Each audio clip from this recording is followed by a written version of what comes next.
আপনারা সবাই জানেন যে দেশের আইন শৃঙ্খলা পরিস্থিতি স্থিতিশীল রাখার জন্য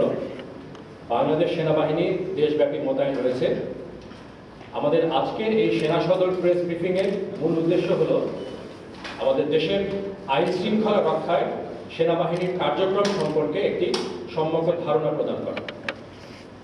দেশের বিরাজমান পরিস্থিতিতে সেনাবাহিনী দেশের পরিস্থিতি স্থিতিশীল রাখতে আইন শৃঙ্খলা রক্ষাকারী বাহিনীর সহায়তায় নিয়োজিত আছে। এই দায়িত্ব পালনে সেনাবাহিনী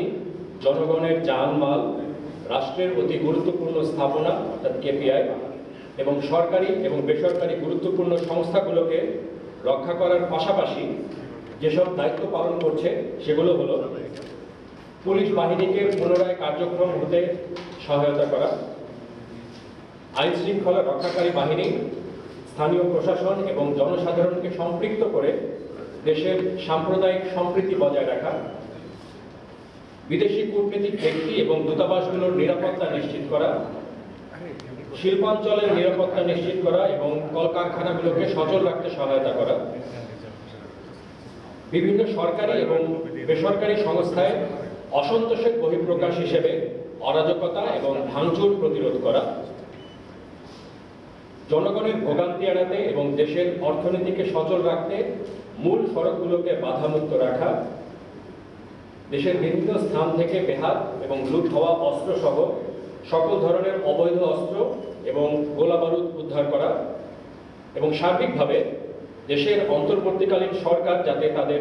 দায়িত্ব সঠিকভাবে পালন করতে পারে সেজন্য একটি সুষ্ঠু পরিবেশ বজায় রাখা। আইন শৃঙ্খলা পরিস্থিতির নিয়ন্ত্রণে এ পর্যন্ত সেনাবাহিনী মোট ৬,০০০-এরও অধিক অবৈধ অস্ত্র এবং প্রায় ২ লক্ষর অধিক রাউন্ড গোলাবারুদ উদ্ধার করেছে এবং এর সাথে সম্পৃক্ত ২৫০০-এরও অধিক ব্যক্তিকে গ্রেফতার করেছে। দেশের বিভিন্ন শিল্পাঞ্চলে ৬০০-রও অধিক অস্থিতিশীল পরিস্থিতি নিয়ন্ত্রণে সেনাবাহিনী সক্রিয় ভূমিকা রেখেছে এবং কারখানাগুলোকে চালু রাখার জন্য